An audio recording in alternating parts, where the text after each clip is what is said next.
오늘은 이 말씀을 가지고 병을 고쳐주시고 일용할 양식을 주시는 예수님, 그런 주제로 말씀을 전하겠습니다.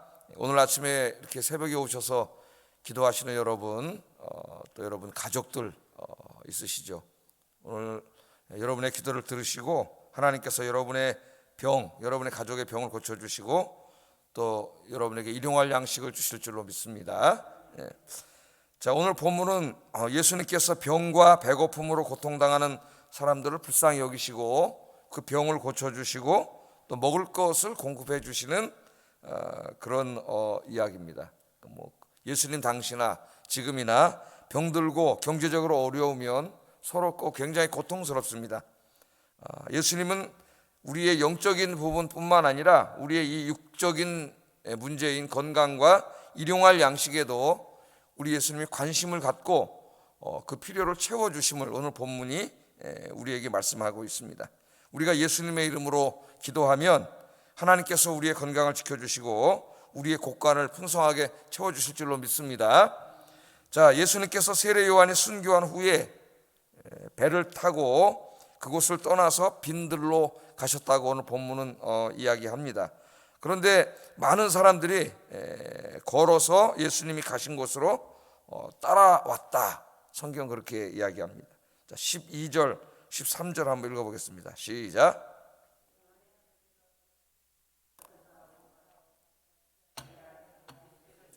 배를 타고 떠나사 따로 빈들에 가시니 무리가 듣고 여러 거울로부터 걸어서 따라간지라. 아멘. 이제 오늘 이렇게 말씀을 14장부터 읽어보면은 세례 요한이 죽으신 이후에 바로 떠나셨는지 아니면 이 14장 1, 2절에 나오는 것처럼 세례 요한을 죽이고 헤롯이 좀 두려움에 떨고 있고 예수님에 관한 소문을 듣고 세례 요한이 다시 살아난 거 아니야? 걱정하고 있을 때 떠나신 것인지는 분명하지는 않아요. 그러나 분명한 것은 그 기간이 굉장히 며칠밖에 안 되고 하여튼 전체적으로 보면은 세례 요한이 죽은 이후에 예수님께서 이제 좀 사람들이 없는 조용한 곳으로 배를 타고 빈들로 그렇게 가셨습니다. 근데 사람들이 예수님을 떠나는 걸 보고 걸어서 갔다 그랬어요. 그러니까 예수님은 배를 타고 이렇게 지나갔잖아요. 배를 타고 지나갔으니까 많은 사람들은 배를 타고 갈 수 없으니까 이렇게 돌아서 따라간 거예요. 예수님 저 방향으로 가네? 갈릴리 호수는 이렇게 둥그렇지 않습니까? 그러니까 이제 걸어서 갔다는 거예요. 예수님께로 이제 많은 사람들이 그리로 걸어서 따라갔다. 그렇게 말씀하고 있습니다. 자, 그런데 예수님이 보니까 배를 타고 건너가서 내려서 이렇게 보니까 저쪽에서 굉장히 많은 사람들이 이제 예수님 계신 곳으로 오고 있는데 그 사람들 중에 보니까 병자들이 상당히 많은 것을 아셨어요. 그래서 오늘 그 14절에 보면은 이들을 불쌍히 여기시고 우리 예수님 병을 고쳐주셨다는 말씀이 있습니다. 14절 읽어보겠습니다. 14절 시작.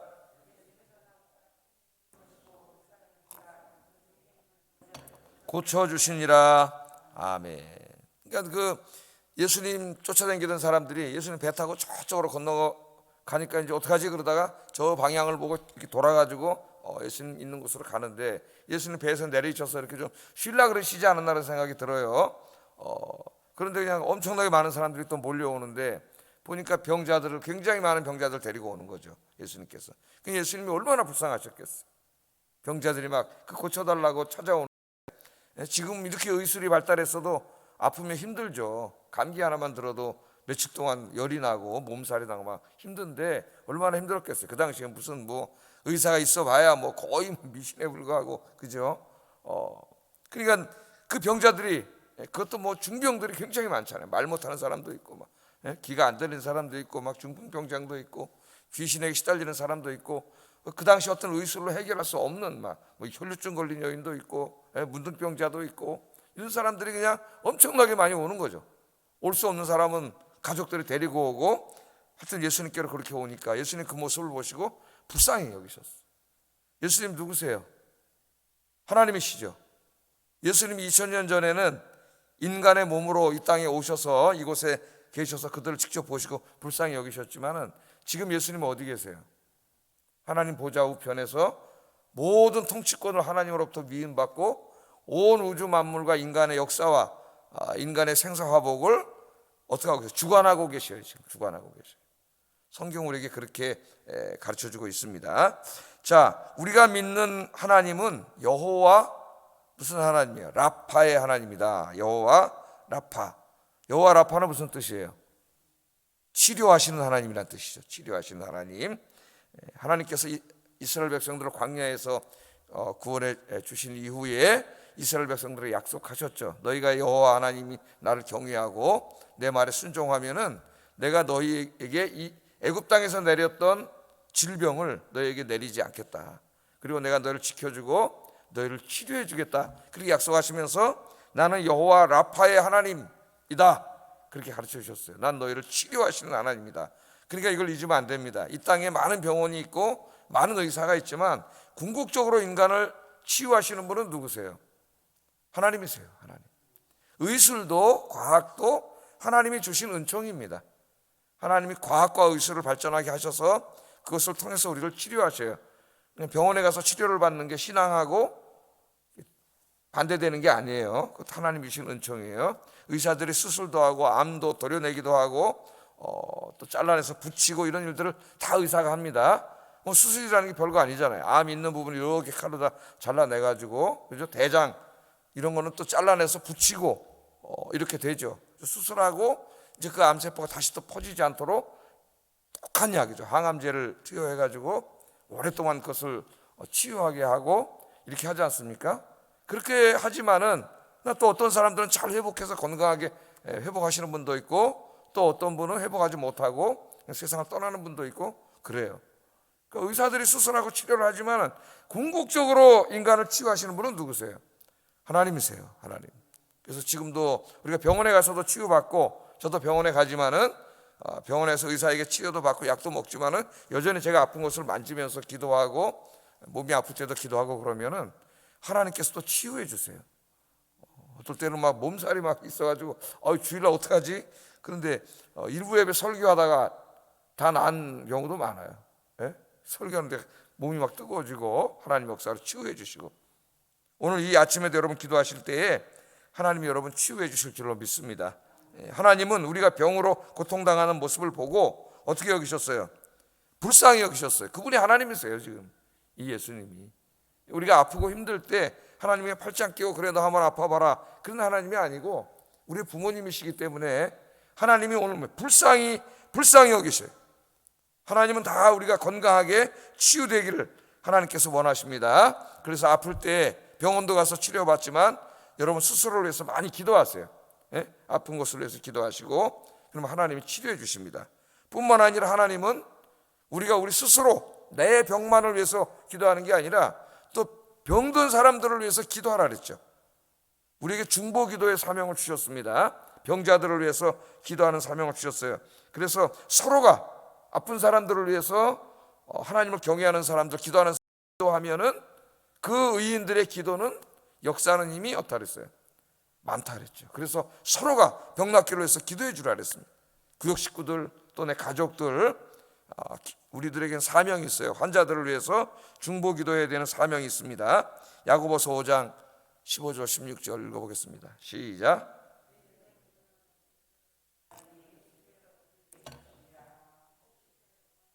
사하심을 받으리라. 그러므로 너희 죄를 서로 고백하며 병이 낫기를 위하여 서로 기도하라. 의인의 간구는 역사하는 힘이 크매니라.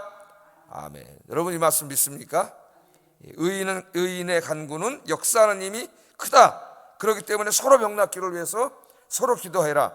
그래서 우리가 이 말씀에 순종해서 기도하는 것이고요. 금요일 날은 이제 우리가 공적인 기도회잖아요. 공적인 기도회는 개인 기도보다는 사실은 이제 우리 공적으로 기도해야 될 제목들을 올려놓고 같이 기도하죠. 나라와 민족을 위해서, 교회를 위해서, 성도들을 위해서, 또 뭐 사역하는 분들을 위해서, 우리 교회 영적인 부흥을 위해서 우리가 기도하는데 그 가운데 어떤 기도가 있어요? 아픈 분들을 위해서 기도하잖아요. 환자들을 위해서. 그 기도가 바로 이 말씀에 의지해서 기도하는 거예요. 왜? 하나님 하라 그랬기 때문에 우리가 해야 돼요. 그래서 금요일 날 그럼 일주일에 금요일 하루만 해라 그런 게 아니죠. 금요일마다 우리가 기도를 하면서 내가 아픈 사람들에게 관심을 갖고 기도해야 되는구나. 우리 주님이 나에게 관심을 갖고 불쌍히 여기시고 치유해 주신 것처럼 나도 기도해야 되는구나 하는 사명을 깨달으라고 우리가 금요일 날 하는 거예요. 공식적으로 기도하고 개인 기도해서 기도하고 늘 기도하셔서 여러분도 건강하시고 여러분 주변 분들도 주님의 치유의 힘으로 건강을 회복하는 놀라운 일을 체험하는 여러분 되기를 주의 이름으로 축복합니다. 자, 예수님께서 이렇게 이제 병자들을 고쳐 주셨어요. 근데 병자들만 고쳐 주신 게 아니라 그 다음에는 어떻게 합니까? 사람들이 모이면 항상 우리 예수는 병만 고쳐주고 돌려보내는 게 아니라 하나님 나라의 복음을 전하셨죠. 하나님 말씀을 가르치시고. 그래서 오늘 말씀도 보면 병을 고쳐주신 이후에 그 광야에다가 사람들을 앉혀놓고 천국 복음을 증거하셨습니다. 한 정오쯤부터 아마 이제 시작하셔가지고 말씀을 선포하고 가르치고 그런 예수님의 모습을 한번 떠올려 봐요. 이렇게 보면 야, 이렇게 좋은 마이크가 있는 것도 아니고, 예? 그냥 뜰에서 말이죠. 그 많은 사람이 시끄러울 텐데, 예? 거기서 예수님께서 설교하시는 모습을 한번 이렇게 상상해 보세요. 우리 예수님이 막 설교를 하고 있는데 예수님이 얼마나 열심히 말씀을 가르치고 설교를 하셨는지 저녁 때가 돼서 해가 넘어가는지도 모르고 그냥 그러고 계셨어요. 여러분 그 몰입하면은 시간이 금방 지나가죠. 예? 어떤 이렇게 설교를 준비하고 있다가 이렇게 보면 서너 시간이 훅 지나가 있어요. 몰입을 한 거예요. 제가 잡념이 들고 자꾸 이렇게 잡생각이 들면은 시간이 잘 안 가고 집중도 안 되는데 어느 순간에 몰입을 해가지고 이게 하나님께서 막 지혜를 주시면서 이제 주석을 읽고 공부해가지고 이제 이걸 어떻게 구성을 해서 내가 설교를 할까 이렇게 지혜를 주셔가지고 막 손가락이 아플 정도로 칠 때가 있어요. 그러다 보면 금방 시간이 지나고 옆에 뭔 일이 벌어졌는지도 몰라요. 네. 하나님께서 이렇게 역사를 하시는데 시간이 이렇게 지나갔어요. 저녁이 되니까 이제 저녁도 되고 낮부터 왔는데 배가 고플 거 아닙니까? 거기 있는 사람들이. 오늘 말씀해 보면은 모인 사람들이 얼마나 됐다 그랬어요? 여자와 어린아이를 제외하고 5,000명이라 그랬습니다. 여자와 어린아이를 제외하고 5,000명이니까 한 집에 이때는 자식들이 집안에 애들이 많으니까 2명만 데리고 왔어도 남편하고 왔어도 한 2만 명은 되지 않을까. 정확하게 몰라요. 뭐 어떤 사람은 추측으로 한 10,000명 되지 않을까 그러는데 10,000명은 훨씬 더 넘지 않았을까. 남자만 5,000명이면 사실은 남자보다 여성분이 더 많이 옵니다. 그죠? 아이들하고 이렇게 합치면은 한 2만 명은 되지 않았을까. 저는 그렇게 추측을 해요. 추측. 이 당시에는 이제 20세 이상의 성인 남자만 개수했기 때문에 그 밑에 어린이들하고 여성들 또 그럼 자세히지 않았어요. 그러니까 2만 명이니까 얼마 엄청나요 지금. 예? 2만 명. 우리나라에 지금 교회 아무리 커도 2만 명 들어가는 교회는 없죠. 한 커봐야 얼마 들어갑니까? 뭐 한 6,000명, 6,500명이래나 뭐 많이 들어가는 교회로 따르는데 2만 명 정도 되는 사람들이 모여 있습니다. 자, 제자들이 보니까 예수님 막 설교하시는데 시간은 다 지났어요. 저녁 때가 되는데 저 사람들 밥도 안 먹었는데 걱정이 된 것 같아요. 그래서 예수님께 뭐라 그랬어요? 예수님께 예수님 좀 잠깐 집회를 멈추고 사람들을 마을로 보내가지고 좀 저녁을 사서 먹게 하고 그리고 집회를 다시 하는 게 어떻겠습니까? 그렇게 제안을 했습니다. 예수님께. 뭐 해가 넘어가는데 그 당시에 무슨 조명이 있어요? 뭐가 있어요? 반대면 끝나는 거지. 그럼 이제 더 이상 집회를 못 하는 거죠. 그죠? 거기 나갔다가 이제 가서 밥 먹고 오면 해가 아무리 길다 그래도 뭐 해가 넘어가지 않겠어요? 자, 그랬더니 예수님께서 제자들에게 니네가 먹을 걸 줘라 그러는 거예요. 그 제자들이 볼 때 이게 뭔 말씀이야 도대체? 우리한테 뭐가 있다고 2만 명을 이게 어떻게 먹여요? 마가복음에 보면 빌립이라고 하는 제자가 계산해가지고 예수님께 얘기하는 장면도 나오죠. 마가복음에 또 자세히 나옵니다. 뭐 오늘 이제 마가복음은 안 하겠어. 자, 너희가 먹을 걸 주라 그러는 거예요. 16절에 보면 예수께서 이르시되 갈 것 없이 너희가 먹을 걸 줘라 그러는 거예요. 그러니까 제자들이 깜짝 놀랐어요. 아니 우리 먹을 거 없는 거 뻔히 알면서 아니 무슨 우리에게 어떻게 먹을 걸 주라 그러지? 제자들이 이렇게 말합니다. 17절 한번 읽어보겠습니다. 시작. 물고기 2마리밖에 없습니다. 그것도 누가 갖고 온 거예요? 오늘 본문에 안 나와요. 마태복음 본문에는 안 나옵니다. 떡 5개와 물고기 2마리가 어디서 난 건지 모르는데 하여튼 예수님께 있다 그러지만은 이 병행 구절인 요한복음 6장 9절에 보면은 이 떡과 고기는 누가 낸 거예요? 한 어린아이가 이런 광경을 보고 한 어린아이가 갖다 낸 거죠. 어린아이가 예수님. 그러니까 요 오병이요 떡 5개하고 물고기 2마리는 한 사람의 식사 정도 됐다 그래요.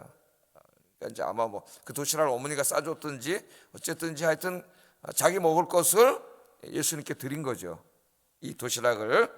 자, 여기에 보면은 이 어린이는 이걸 드리면서, 이거 조그만 도시락 하나지만은 오병이어밖에 안 돼요. 떡 5개와 물고기 2마리지만은 이걸 주님께 드리면 하여튼 예수님께서 이걸 가지고 다 먹이실 수 있다는 어린아이지만은, 어떻게 보면 어린아이 믿음이 정말 단순하고 순진하고 그런 것 같지만 하나님은 어린아이의 믿음을 기뻐하세요. 그런 믿음을. 그래서 드린 거예요.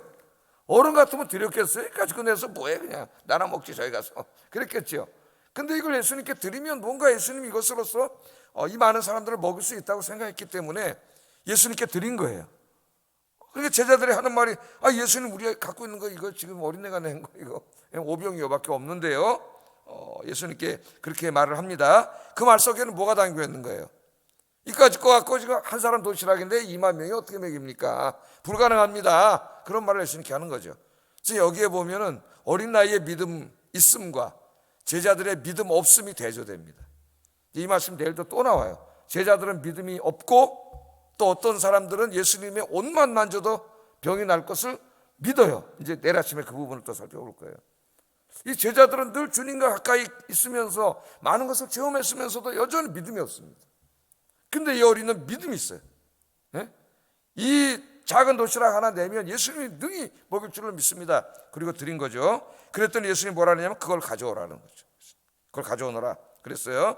그래서 무리를 다 잔디에 이렇게 앉게 하시고 축복 기도를 하시고 떡을 떼어서 제자들에게 줍니다. 떡 5개 떼어서 계속 뜯어주는데 떡이 계속 나오는 거죠. 이 놀라운 일이 진짜 우리는 상상할 수 없는 일이 일어났습니다. 오병이어의 기적이 일어나서 제자들에게 떡을 받아다가 거기 있는 2만 명의 사람들에게 이제 딱 이렇게 나누어 줬는데 이걸 다 먹고 몇 광조리가 남았다 그랬어요. 12광조리가 남았다. 그렇게 성경은 이야기합니다. 19절 21절 한번 읽어보겠습니다. 시작.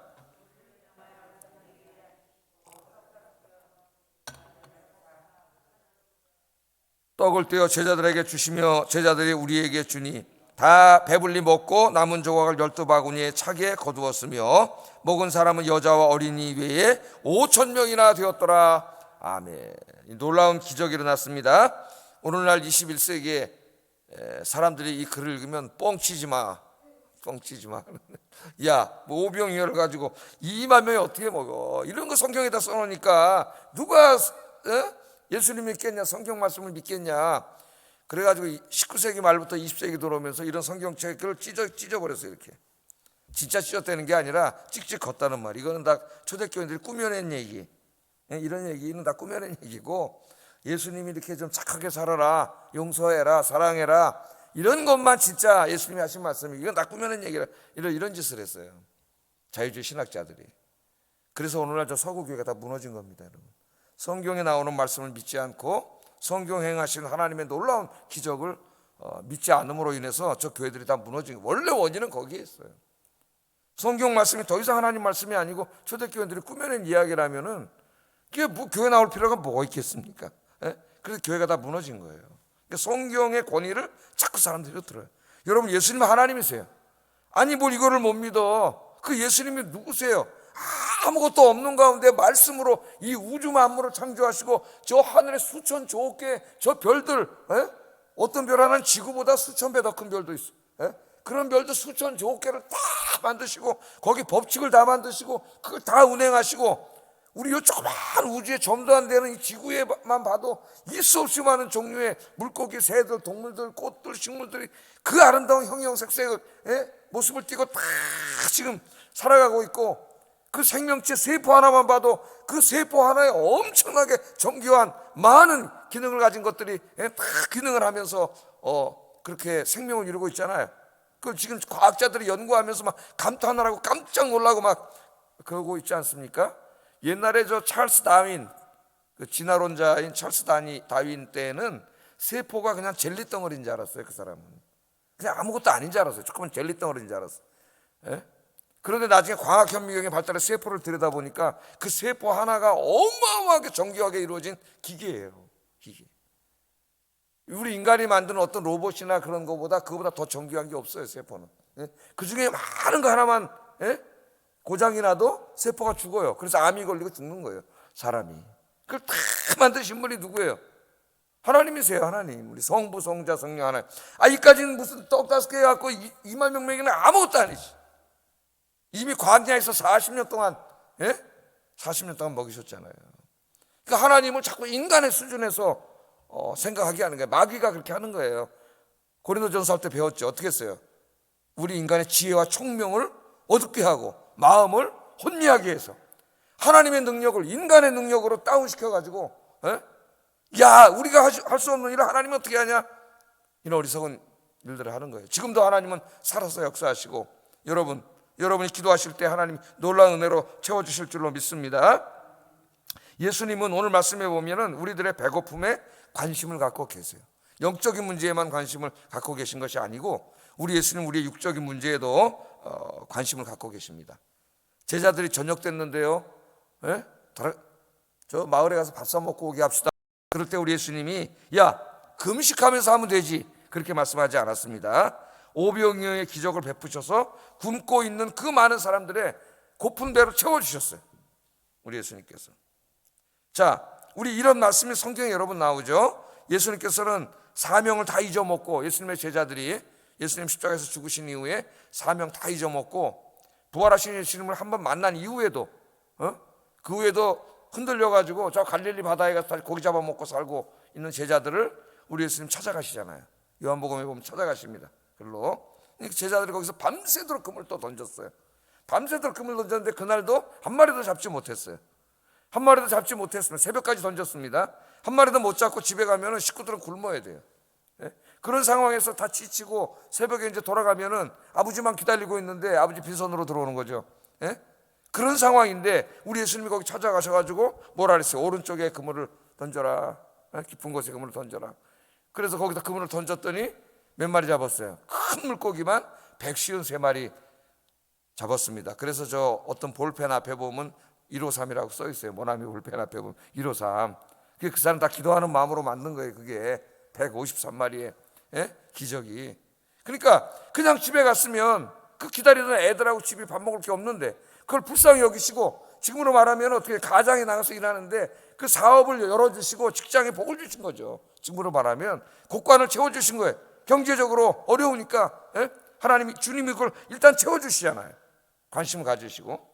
그 다음에는 또 새벽에 이제 그거 끌고 해변가로 나올 때 우리 예수님 뭐 하고 계셨어요? 성경 읽어보면 물고기하고 떡을 굽고 계셨어요. 물고기하고 떡을. 왜? 예수님이 아시잖아요. 저 사람들 밤새도록 고기 잡아서 얼마나 지치고 배고프겠습니까? 새벽까지 지쳤죠. 그걸 불쌍히 여기신 거예요. 그 예수님이 떡과 고기를 손수 구워가지고 그들에게 먹여주셨다는 거 아닙니까? 우리 예수님이 그런 분이에요. 너 신앙생활만 잘해라, 영적으로만 훌륭해라, 그게 제일 중요하지만, 그러나 우리의 육신의 문제에도 우리를 불쌍히 여기시고 관심을 가지신다는 거예요, 우리 예수님께서. 그러니까 여러분이 오늘 여기 나오신 거예요. 기도하면은 하나님 여러분 기도에 응답해 주실 줄로 믿습니다. 그래서 그걸 다 먹여주시잖아요. 예수님이 이 제자들을 찾아가신 이유는 다시 그들에게 사명을 주셔가지고 사명 감당하기 위해서 찾아간 거죠. 하게 하려고. 그러나 사명만 보신 게 아니라 가서 밤새들 고기 못 잡고 저 식구들 밥 굶을 것도 걱정하셔서 고기도 많이 잡게 해주시고, 밤새도록 굶은 거 생각하시고 떡과 고기 구셔서 먹을 것도 마련해 주시고, 그런 분이 바로 우리의 주님이라는 거, 그걸 여러분 잊지 마시고 늘 주님께 기도하셔서 일용할 양식을 위해서도 우리 주님이 기도하라고 했습니다. 늘 기도하시면 우리 하나님이 공급하시고 채워주시고 또 치유해 주시는 역사를 체험하게 될 줄로 믿습니다. 하나님은 살아계시기 때문에, 살아서 역사하시기 때문에 믿음으로 구하는 자들은 이 살아계신 하나님을 늘 체험하게 돼요. 그게 신앙이죠. 신앙. 자, 그런데 이제 마지막으로 한 가지만 더 생각해 볼 말씀은 이 오병이어의 기적 말씀에는 천국 잔치에 대한 상징적인 의미가 있습니다. 천국 잔치. 자, 일용할 양식은 영원한 것은 아닙니다. 우리가 이 땅에 이 육신을 입고 이 땅에 살아가는 동안만 필요한 거죠. 우리 육신이 영원하지 않아요.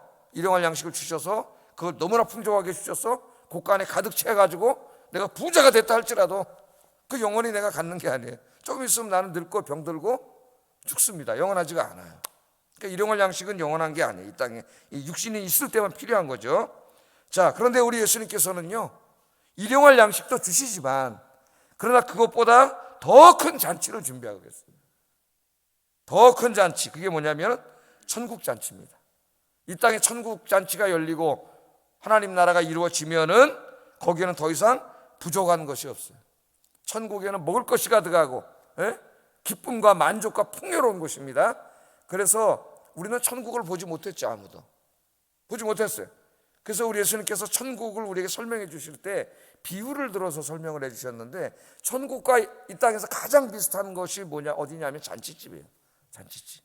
여러분, 잔치집에 가면은 음식이 풍부하고 먹을 게 많고 인심도 좋고 거기에는 사람들이 다 기쁨이 넘치고 웃음이 넘치고 만족이 넘치고 풍요롭고 그렇잖아요.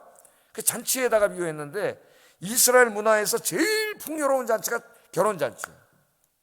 그래서 우리 예수님은 천국을 가르쳐 줄 때 혼인잔치 비유로 많이 말씀을 하신 거예요. 혼인잔치 그러면 이 당시에 유대인들은 딱 듣습니다. 알죠? 자기들이 하니까. 거기 가면 누구든지 가면 밥 먹여주고 풍성한 고기도 주고 먹을 것도 엄청나게 많고 기쁨과 즐거움이 넘치고 만족이 넘치고, 하나님 나라가 바로 그와 같은 것이다. 그와 같은 것이다. 천국 잔치입니다. 큰 잔치를 열어주실 거다. 그래서 여러분, 다윗 같은 사람이 왕이었지 않습니까? 왕이니까 매일 산의 진미를 먹을 거 아니에요. 엄청나게 좋은 음식을 먹고 궁궐에서 살겠지만은 다윗은 거기에 빠지지 않았어요.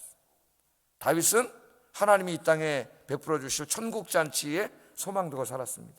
자기가 왕으로서 먹는 그것과는 비교도 안 되는 영원한 잔치가 있다는 걸 알았어요. 그래서 시편 23편 6절에 이렇게 기도합니다. 읽어보겠습니다. 시작.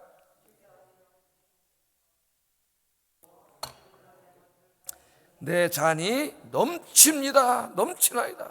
여기 보면 주께서 내 원수의 목전에서 상을 차려주시고, 이 상이 바로 그 잔치상이에요. 큰 잔치상, 잔치가 열린다는 거예요. 잔치가. 그러니까 여러분, 이 땅에 이제 하나님 나라가 임하면, 하나님 나라나 천국은 같은 말이라 그랬죠.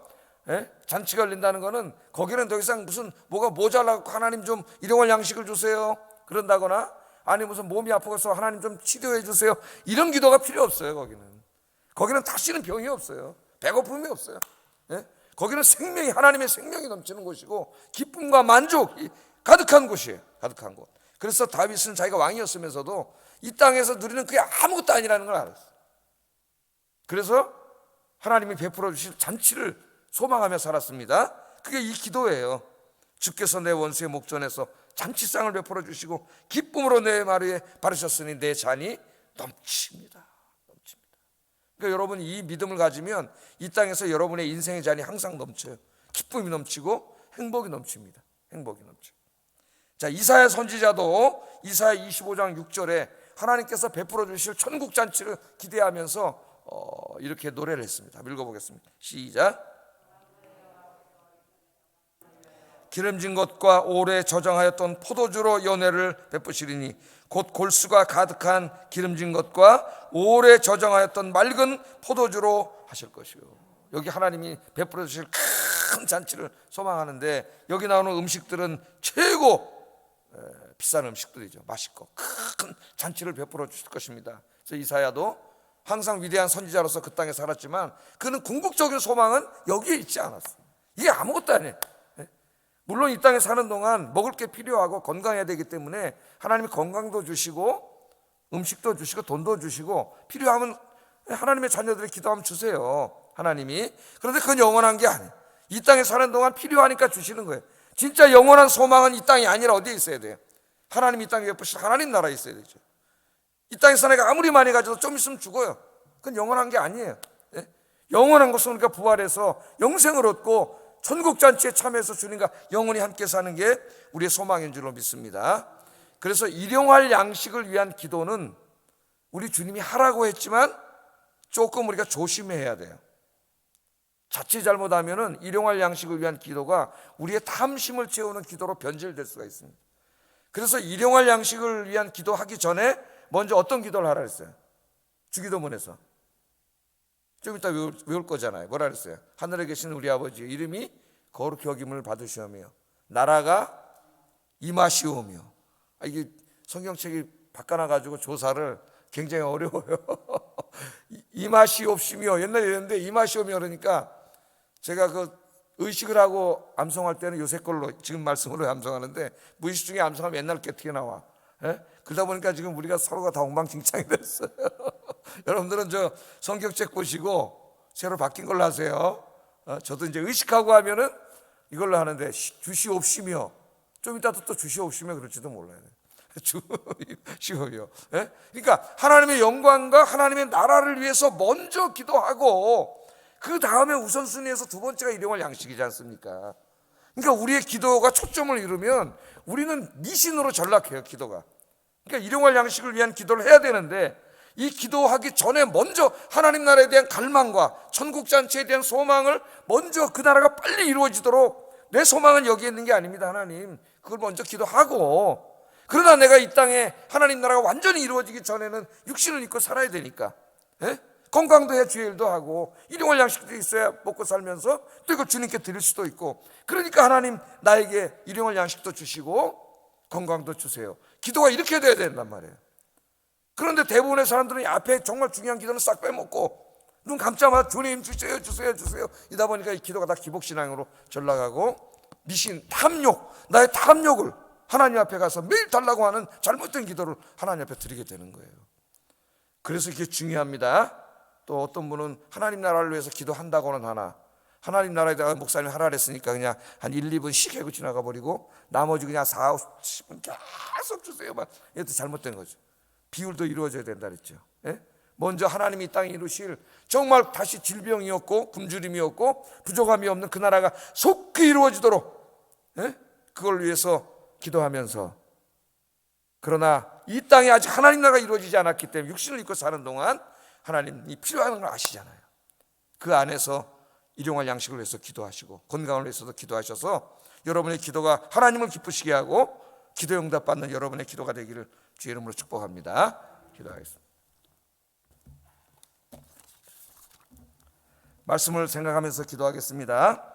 우리의 병을 치유하시는 주님, 일용할 양식을 주시는 주님을 날마다 기도로 응답으로 체험하는 삶이 되게 하소서. 기도하시고, 두 번째, 세상에 일용할 양식을 가득 채우는 것에만 소망 두지 말고 영원한 하나님 나라에 소망 두고 살게 하소서. 같이 기도하겠습니다.